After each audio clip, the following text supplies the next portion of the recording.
నంద్యాల గిద్దలూరు రహదారి నల్లమల్ల ఫారెస్టులో చింతమాను వద్ద జరిగిన రోడ్డు ప్రమాదంలో బొలెరో వాహనం బోల్తాపడి 10 మందికి తీవ్ర గాయాలైనవి. నంద్యాల గిద్దలూరు రహదారిలోని నల్లమల్ల ఫారెస్టులో చింతమాను వద్ద జరిగిన రోడ్డు ప్రమాదంలో కూలీలతో వెళ్తున్న బొలెరో వాహనం బోల్తాపడి 10 మందికి తీవ్ర గాయాలైనవి. మహానంది మండలం గాజులపల్లెకి చెందిన 30 మంది కూలీలు గిద్దలూరుకు వెళ్తుండగా బొలెరో వాహనం బోల్తాపడింది.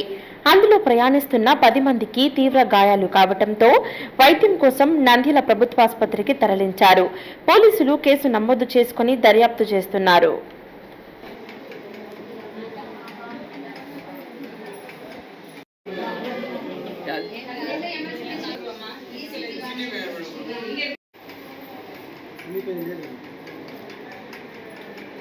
పనికి పోతా ఎటువంటి పడింది.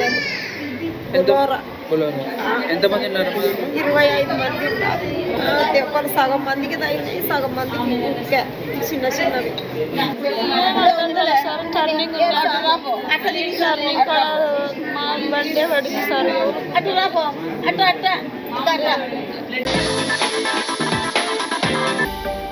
హలో అండి, నేను మీకు Rakshitha. Please to subscribe Nandyal communications.